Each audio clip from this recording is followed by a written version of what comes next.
밤 12시가 훌쩍 넘은 시각, 분명 눈꺼풀은 천근만근이고 몸은 침대가 간절한데도 왜 우리는 스마트폰 화면에서 눈을 떼지 못하고 잠자리에 들기를 망설이게 될까요? 다음 날 아침, 후회할 것을 알면서도 밤늦도록 무언가를 붙잡고 늘어지는 이 기묘한 행동, 혹시 여러분도 경험하고 계신가요?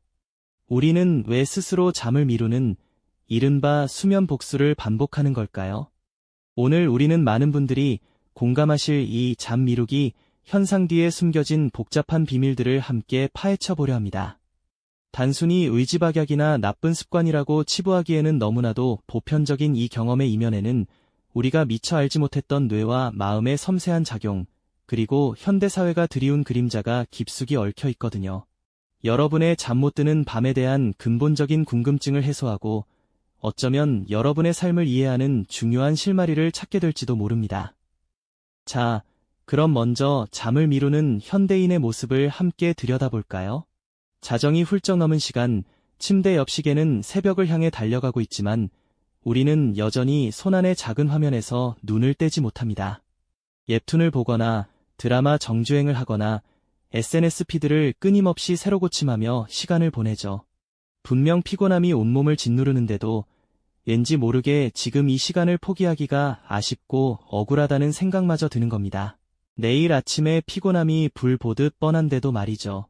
이처럼 잠자리에 들 시간을 의도적으로 미루는 현상을 일컬어 보복성 취침 미루기, 영어로는 리벤지 배드타임 프로크레스터네이션이라고 부릅니다. 낮 동안 내가 원하는 대로 시간을 통제하지 못했다는 박탈감 때문에 밤에라도 나만의 자유시간을 확보하려는 심리에서 비롯된 행동이라는 의미죠. 마치 낮에 잃어버린 주도권을 밤에라도 되찾으려는 듯한 일종의 보복 심리가 작용하는 겁니다. 이런 경험 여러분도 겪어보셨을 겁니다. 다음날 아침 알람 소리에 간신히 눈을 뜨고 피곤한 얼굴로 출근길에 오르는 우리 현대인들의 모습은 어쩌면 이 수면 복수의 결과물일지도 모르겠습니다. 그렇다면 왜 우리는 이토록 간절한 잠 대신 밤의 짧은 자유를 택하게 되는 걸까요? 그 이유를 심리학적인 관점에서 먼저 살펴보겠습니다. 하루 종일 우리는 직장에서, 학교에서 또는 집안일로 수많은 요구와 제약에 시달리게 됩니다. 상사의 지시를 따르고 마감 기한을 맞추고 아이의 숙제를 봐주고 밀린 집안일을 해내면서 말이죠. 우리의 시간은 온전히 우리의 것이 아니었고 우리의 선택권은 제한적이었을 겁니다. 바로 이런 낮 동안의 통제감 상실이 밤에 보상 심리로 이어지는 핵심적인 원인이 됩니다. 낮에 나를 위한 시간이 부족했다고 느끼면 밤에라도 그 부족분을 채우고 싶어지는 것이 인지상정이죠. 이 시간마저 빼앗기면 나는 대체 언제 쉬고 언제 나만의 즐거움을 누릴 수 있지? 하는 생각에 잠을 미루게 되는 겁니다.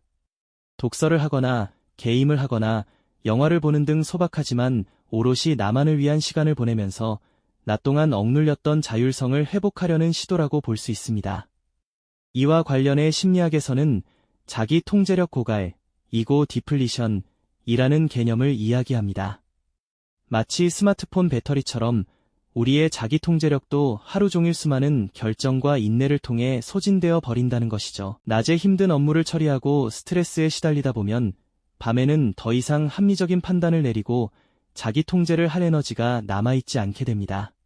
잠을 자야 해라는 이성적인 명령보다는 지금 당장 즐거움을 줘라는 본능적인 욕구에 더 쉽게 굴복하게 되는 거죠. 우리는 수면 부족이 장기적으로 건강에 해롭다는 사실을 분명히 알고 있습니다. 집중력이 떨어지고 면역력이 약해지며 심지어 우울감까지 유발할 수 있다는 것을 말이죠. 하지만 그럼에도 불구하고 눈앞의 즉각적인 만족을 포기하지 못하는 이 현상은 인지 부조화와도 맞닿아 있습니다. 나의 행동, 잠을 미루는 것, 과 나의 신념, 잠이 중요하다는 것 사이에 불일치가 발생할 때 뇌는 이 불편함을 해소하기 위해 행동을 정당화하려 하죠. 이 정도는 괜찮아, 내일 좀 더 자면 되지, 이 시간 아니면 언제 쉬겠어? 같은 합리화로 스스로를 설득하는 겁니다. 결국 우리는 낮 동안 상실했던 통제감을 밤에라도 되찾으려는 심리, 그리고 고갈된 자기 통제력 앞에서 즉각적인 만족을 추구하려는 경향 때문에 잠을 미루게 되는 것이죠. 피곤함을 알면서도 잠들지 못하는 우리의 밤은 어쩌면 낮 동안 치열하게 싸워온 우리 마음의 처절한 몸부림이었을지도 모릅니다. 낮 동안의 통제감 상실이 밤의 수면 복수로 이어진다는 심리적 메커니즘은 분명 우리에게 많은 공감을 안겨주죠. 그런데 말입니다. 우리 뇌 속에서는 또 어떤 일들이 벌어지고 있길래 우리는 이토록 잠을 뿌리치기 어려운 걸까요? 이제 우리 뇌의 복잡한 신경과학적 비밀들을 함께 들여다볼 시간입니다. 우리 뇌 속에서 기쁨과 만족감을 관장하는 핵심 신경전달물질인 도파민은 우리가 무언가 즐거운 일을 할 때마다 활성화되어 이 기분을 계속 느껴 라고 부추기는 강력한 신호와도 같죠. 예를 들어 흥미로운 영상 콘텐츠를 시청하거나 SNS 피드를 넘기며 새로운 정보를 접할 때 뇌는 마치 작은 불꽃놀이라도 터진 듯 도파민을 분비하며 즉각적인 보상을 선사합니다. 이 보상 시스템은 인간의 생존과 학습에 필수적인 역할을 하지만 밤늦은 시간에는 우리의 수면을 방해하는 주범이 되기도 합니다. 뇌는 본래 규칙적인 수면 각성 주기를 가지고 있습니다. 해가 뜨고 지는 것에 맞춰 약 24시간 주기로 몸의 기능을 조절하는 일주기 리듬, 그리고 깨어있는 시간이 길어질수록 수면 욕구를 증진시키는 수면 항상성이 바로 그것이죠. 이 두 가지 시스템은 우리가 적절한 시간에 잠들고 깨어나도록 돕는 자연스러운 조절 장치입니다. 하지만 밤늦게까지 스마트폰 화면에 몰입하거나 게임을 즐기는 행동은 뇌의 보상 시스템을 과도하게 자극하여 이 자연스러운 수면 조절 장치와 충돌을 일으키게 됩니다. 도파민이 주는 즉각적인 즐거움이 이제 잠들 시간이야라고 예치는 뇌의 목소리를 억누르는 셈이죠. 뿐만 아니라 우리의 이성과 자기 통제력을 담당하는 뇌의 전두엽은 밤이 깊어질수록 피로해지기 마련입니다. 낮 동안 수많은 결정을 내리고 유혹을 이겨내느라 에너지를 소진한 전두엽은 밤이 되면 그 기능이 현저히 떨어지게 되죠. 마치 배터리가 방전되어 가는 스마트폰처럼 말입니다. 결국 우리는 이제 그만 자야 해라는 이성적인 판단을 내리기 어렵게 되고 눈앞의 달콤한 유혹 앞에서 무방비 상태로 노출될 수밖에 없는 겁니다. 뇌의 보상 시스템과 수면 조절 시스템의 충돌, 그리고 피로해진 전두엽의 기능 저하가 합쳐져 우리는 잠을 알면서도 미루는 딜레마에 빠지게 되는 것이죠. 이처럼 뇌 속에서 벌어지는 일들만으로도 잠을 미루는 우리의 행동이 단순히 의지력의 문제는 아니라는 걸 알 수 있습니다. 하지만 여기에 더해 우리가 살아가는 이 시대의 모습 또한 우리의 밤을 잠 못 들게 하는 중요한 요인으로 작용하고 있답니다. 바로 언제나 연결된 사회와 나만의 시간을 향한 역설적인 갈망이 그것이죠. 현대 사회는 우리에게 끊임없이 연결되어 있고 항상 무언가를 생산하고 뒤처지지 않도록 경쟁하라고 요구합니다. 밤낮 없이 울리는 업무 관련 알림, 쉴 새 없이 업데이트되는 SNS 피드, 그리고 타인의 성공적인 삶을 보여주는 수많은 정보들은 우리에게 긴장과 압박감을 안겨주죠. 일과 개인의 삶의 경계는 점차 흐려지고 퇴근 후에도 완전히 자유로워지기란 쉽지 않은 현실입니다.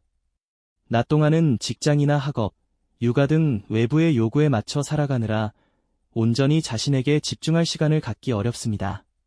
타인의 시선과 기대에 부응하며 나 자신을 돌볼 여유는 찾아보기 힘들죠. 이러한 사회적 압력 속에서 밤늦은 시간은 역설적으로 우리가 유일하게 나만의 시간을 확보할 수 있는 기회가 됩니다. 모두가 잠든 고요한 시간, 누구의 방해도 받지 않고 온전히 나 자신만을 위한 활동에 몰두할 수 있는 황금 같은 순간이 되는 것이죠. 책을 읽거나 좋아하는 드라마를 보거나 게임을 하거나 그저 멍하니 생각에 잠기는 것만으로도 낮 동안 억압받았던 자아를 해방시키고 위로받는 기분을 느끼게 됩니다. 이는 단순한 여가 활동을 넘어 낮 동안 상실했던 통제감과 자율성을 밤에라도 되찾으려는 처절한 시도이자 현대사회의 피로에 지친 우리 마음이 스스로를 지키기 위한 일종의 자기위로인 셈입니다. 결국 우리가 잠을 미루는 행동은 단순히 게으름의 문제가 아니라 우리 뇌의 복잡한 작동 방식과 우리가 살아가는 사회의 그림자가 복합적으로 얽혀 만들어낸 현대인의 고유한 현상이라고 볼 수 있겠습니다. 우리가 잠을 미루는 행동은 단순히 게으름의 문제가 아니라 우리 뇌의 복잡한 작동 방식과 우리가 살아가는 사회의 그림자가 복합적으로 얽혀 만들어낸 현대인의 고유한 현상이라고 볼 수 있겠습니다. 그렇다면 이처럼 다양한 원인과 복잡한 메커니즘이 얽혀 나타나는 잠 미루기 현상은 과연 무엇을 의미하는 것일까요? 단순히 의지력 부족이나 나쁜 습관처럼 보이는 피상적인 문제가 아니라는 의미이죠. 이제껏 살펴본 심리학적, 신경과학적, 그리고 사회문화적 관점들을 종합하여 이 현상의 본질을 깊이 있게 통찰해 볼 차례입니다. 낮 동안 우리는 외부의 요구와 압력에 맞춰 살아가며 스스로의 통제감을 잃어버리기 쉽습니다. 숨가쁜 업무에 시달리거나 타인의 기대에 부응하려 애쓰느라 정작 나 자신의 목소리에는 귀 기울이지 못하는 경우가 많죠. 이처럼 상실된 통제감과 자율성을 밤에라도 되찾으려는 우리 마음의 간절한 외침이 바로 잠 미루기로 발현되는 겁니다. 동시에 우리 뇌 속에서는 즉각적인 만족감을 주는 도파민 보상 시스템이 수면을 조절하는 자연스러운 생체 시계와 끊임없이 충돌하며 우리를 유혹하고 있었고요. 게다가 쉴 틈 없이 연결되어야 하고 늘 생산성을 요구하는 현대사회의 그림자 또한 우리의 밤을 잠 못 들게 하는 중요한 요인으로 작용했습니다. 이 모든 요소들이 복합적으로 얽혀 우리가 밤늦도록 스마트폰을 손에서 놓지 못하고 침대에 눕지 못하는 이유가 되어준 것이죠. 결국 잠을 미루는 이 행동은 단순히 우리가 의지력이 부족해서 혹은 나쁜 습관에 길들여져서 잠이 부족해질 걸 알면서도 밤늦도록 무언가에 매달리는 자기 파괴적인 모습이 아니었던 겁니다. 오히려 낮 시간 동안 빼앗겼던 소중한 통제감과 마음의 만족감을 밤에라도 기어이 되찾으려는 우리 뇌와 마음의 처절하면서도 간절한 몸부림이었던 거죠. 어쩌면 현대사회가 개인에게 끊임없이 요구하는 압력과 기대에 대한 우리 무의식의 은밀하고도 치열한 저항이었을지도 모릅니다. 이처럼 잠 미루는 현상이 단순히 게으름이 아니라 현대인이 겪는 복합적인 내면의 갈등이자 외부 환경에 대한 무의식적인 반응이라는 깨달음은 많은 분께 깊은 공감과 위로를 안겨줄 것이라 생각합니다. 아, 나만 이런 게 아니었구나. 내 뇌와 마음이 나를 위해 이렇게까지 애쓰고 있었구나 하는 안도감과 함께 그동안 스스로를 탓했던 마음의 짐을 조금이나마 내려놓을 수 있는 계기가 될 겁니다. 문제의 본질을 비로소 제대로 파악하게 되면 우리는 단순히 잠을 잘 자는 것을 넘어 우리 삶의 질과 상실했던 통제감을 회복할 수 있는 실마리를 찾을 수 있게 되는 것이죠. 우리가 잠을 미루는 현상을 이해하는 것은 단순한 수면 습관 교정을 넘어 현대인의 복잡한 내면을 들여다보고 우리 삶의 진정한 의미를 찾아가는 중요한 여정이 될 것입니다. 결국 잠을 미루는 당신의 그 밤은 어쩌면 낮 동안의 고단함과 맞서 싸우며 당신 자신을 지키기 위한 그 누구보다 치열한 투쟁이 시간이었을지도 모릅니다. 우리는 이제 그 투쟁이 깊은 의미와 우리 뇌와 마음이 진정으로 원했던 보상이 무엇이었는지 어렴풋이나마 알게 된 것이죠. 이제는 그 진정한 평온을 되찾아줄 현명한 방법을 함께 고민하고 찾아나갈 차례입니다. 다음 시간에는 우리가 낮의 주도권을 되찾고 밤의 진정한 평온을 누릴 수 있는 구체적이고 실질적인 방법들에 대해 더 깊이 이야기해보는 시간을 가져보겠습니다. 이 영상이 도움이 되셨다면 좋아요와 구독 부탁드립니다. 여러분의 응원이 제게 큰 힘이 됩니다. 다음 영상에서도 더 유용한 정보를 공유하겠습니다. 감사합니다.